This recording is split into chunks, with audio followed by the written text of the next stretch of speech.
நான் ஒரு உதாரணமா கேட்கிறேன். தாவேக்காவோட தான் கூட்டணின்னு காங்கிரஸ் கட்சி முடிவு பண்ணிருச்சுன்னு வச்சுக்கோ, தேசிய அளவுல 2 பெரிய நஷ்டம் ஏற்படும். ஒண்ணு, ஆல் இண்டியா பாலிடிக்ஸ்ல ராகுல் காந்திக்கு திமுக கொடுக்குற சப்போர்ட் வந்து நிறுத்துரும். எப்பவுமே நிறுத்துருச்சுங்க. பார்லிமெண்ட் ப்ராப்ளத்துல எல்லாம் பாத்தீங்கன்னா திமுக எம்பிக்கள் பெரிய குரலே எழுப்பல. பட்ஜெட் பதில் உரை கொடுக்கறத மட்டும் ராகுல் காந்தி முதல் உரை கொடுக்கணும் அப்படின்னு திமுக தரப்புல இருந்து சொன்னாங்க. டிஆர் பாலு சொன்னார். அதை தாண்டி பெரிய சப்போர்ட்லாம் ஒன்றும் இல்லை.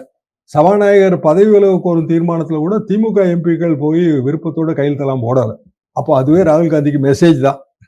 ஆல் இண்டியா பாலிடிக்ஸ்ல பிஜேபி நீங்க எதிர்கொள்ளணும்னா தமிழ்நாடு பாலிடிக்ஸ்ல நீங்க அடக்கி வாசிக்கணும். அதனாலதான் நான் கேட்டேன், கேரளா பாலிடிக்ஸ்ல நீங்க அதிக சீட்டு கொடுப்பீங்களாங்கிற கேள்வி அதானே வருது. அதிக சீட்டு வேணாங்க, திமுக வளரணும்ல கேரளால. அதுக்கு வந்து தொடக்க புள்ளியா ஒரு 5 சீட்டு கொடுக்க கூடாதா? கொடுக்கலாமா கொடுக்க கூடாதா? பட் அந்த இடத்துல அவங்க ஏற்படக்கூடிய இம்பாக்டுக்கும் இங்க காங்கிரஸ் ஏற்படுத்தக்கூடிய இம்பாக்ட் வித்தியாசம். அங்க 5 சீட்டு கேட்கிறோம், இங்க 20 சீட்டு 25 சீட்டு, அவ்வளவுதானே வித்தியாசம். இருக்கட்டுங்க, பரவாயில்ல இருக்கட்டுங்க. இப்ப பிஜேபிக்கு எதிராக தானே ஓட்டு போடுவாங்க இஸ்லாமிய பெருமக்கள். பிஜேபி ஜெயிச்சிடக்கூடாதுங்கிறதான நோக்கமா இருக்க முடியும். அப்படின்னா அவங்க காங்கிரஸ் போடுவாங்களா திமுக போடுவாங்களா? ஒரு தொகுதிங்க திமுக தனியா நிக்குது, காங்கிரஸ் தனியா நிக்குது, யாருக்கு ஓட்டு போடுவாங்க? யாராலும் ஜெயிக்க முடியுமோ பாஜகவோ அது வந்து திமுக போடுவாங்க. சரி, தாவேகா காங்கிரஸ் கூட்டணி வந்துருச்சுங்க. தாவேகா அணியில காங்கிரஸ் கட்சி 70 தொகுதி வாங்கிருச்சு.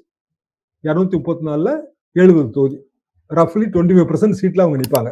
25% சீட்ல பிஜேபி அதிமுக பிஜேபி கூட்டணியில அதிமுக நிக்கலாம், பிஜேபி நிக்கலாம்.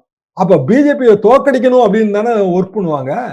அப்ப எப்படி வந்து சிறுபான்மையினர் ஓட்டு வங்கி எங்களுக்கு சாதகமா இருக்கு, அதனால நீங்க எங்களுக்கு வந்து ஆட்சியில பங்கு தரணும்னு காங்கிரஸ் கேக்குது?